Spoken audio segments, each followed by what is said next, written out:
ദൈവനാമത്തിന് മഹത്വം ഉണ്ടാകുമാറാകട്ടെ. ഇന്ന് വരെ രൂപാൻ ദൈവം തന്ന ഉപകാരങ്ങൾ ഓർത്ത് സ്തോത്രം ചെയ്യാം. ഞാൻ കുര്യൻ എം ചാക്കോ. മാതാപിതാക്കളുടെ ഏകമകനായിരുന്നു അവൻ. അല്പം ലാളന കൂടിയതിനാൽ നിർബന്ധ ബുദ്ധിയും നശീകരണ പ്രവണതയും ഉള്ളവനായി വളർന്നു വന്നു. അടക്ക ആണെങ്കിൽ മടിയ വയ്ക്കാം, അടക്ക മരമായാലോ. മകനെ കൊണ്ട് പൊറുതിമുട്ടിയ മാതാപിതാക്കൾ അവനെ ധ്യാനത്തിനയച്ചു.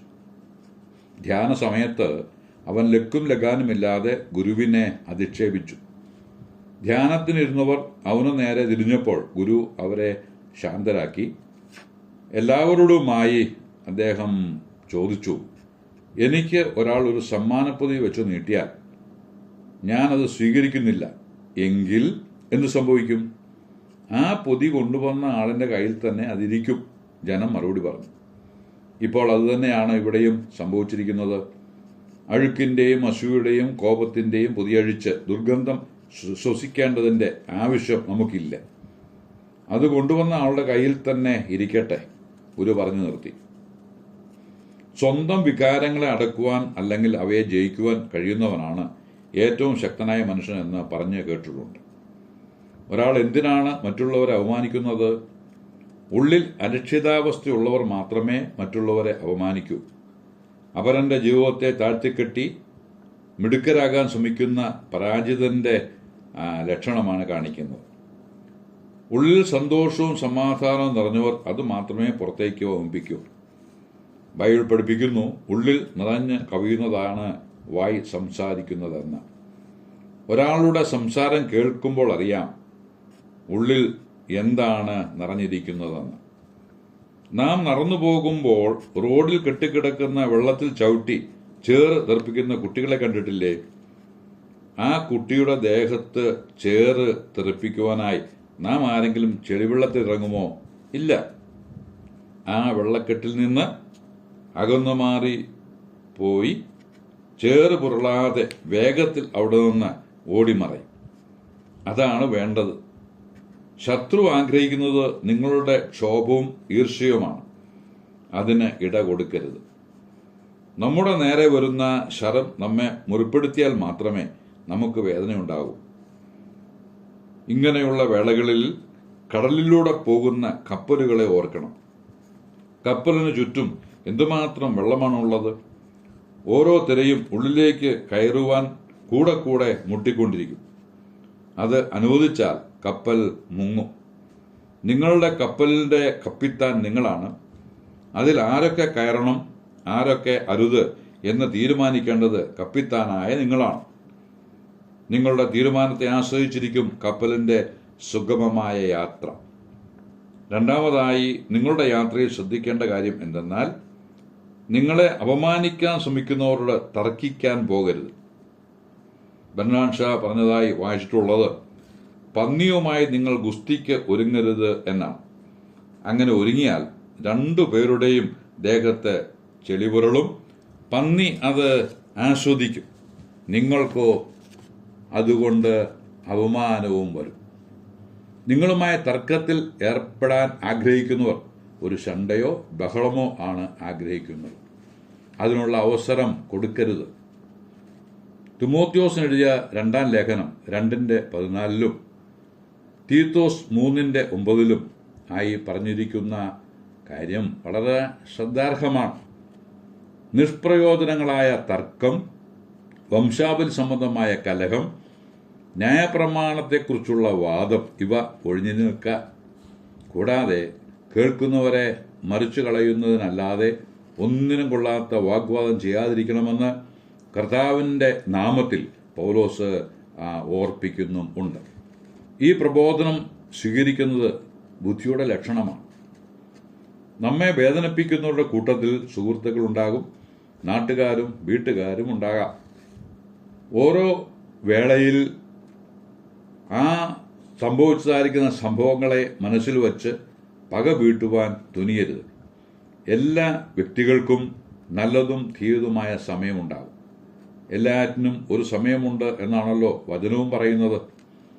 ഒരു സമയത്ത് ഉണ്ടായ ഇടപെടൽ വെച്ച് മാത്രം ആ വ്യക്തിയെ മനസ്സിലാക്കാതെ അദ്ദേഹത്തിൻ്റെ അടിസ്ഥാന സ്വഭാവ രീതി വെച്ച് കാര്യങ്ങൾ വിലയിരുത്തുക.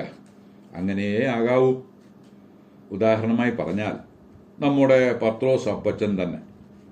അദ്ദേഹത്തിൻ്റെ എടുത്തുചാട്ടവും ഉത്സാഹവും ഒരു വശത്ത്, നിന്നോടുകൂടെ മരിപ്പാനും ഒരുങ്ങിയിരിക്കുന്നുവെന്ന് കർത്താവിനോട് പറഞ്ഞ പത്രോസ് താമസം വിന കർത്താവിനെ തള്ളിപ്പറയുന്നതായി കാണുന്നുണ്ട്.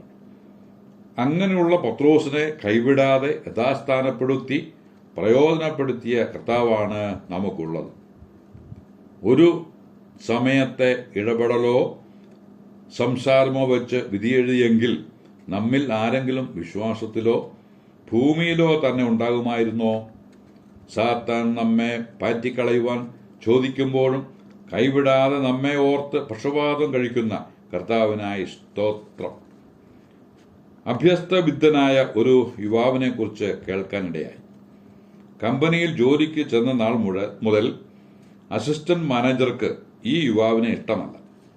തരം കിട്ടിയാൽ പരിഹസിക്കുവാനും കുലഹീനതയിൽ ഒളിയമ്പ് പായിപ്പാനും ശ്രമം നടത്തും. കഷ്ടങ്ങളിലൂടെ സഹിഷ്ണുതയിലൂടെ ശക്തി പ്രാപിച്ച് കാലങ്ങൾ മുമ്പോട്ട് പോയി. അടുത്ത നഗരത്തിൽ ഈ സ്ഥാപനത്തിൻ്റെ ഒരു ബ്രാഞ്ച് ഉദ്ഘാടനം കാത്ത് കിടക്കുകയാണ്. അവിടേക്കുള്ള എക്സിക്യൂട്ടീവുകളെ നിശ്ചയിക്കുവാനുള്ള സമയമായി. ഇന്റർവ്യൂ ദിവസം ഭാഗ്യവശാൽ ഈ യുവാവിനും അതിൽ സംബന്ധിപ്പാൻ കഴിഞ്ഞു.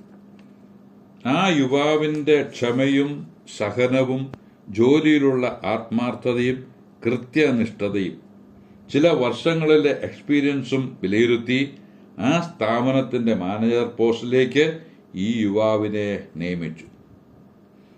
പരിഹസിച്ചവരും അടക്കം പറഞ്ഞവരുമെല്ലാം വാപൊത്തി നിൽക്കേണ്ടി വന്നു.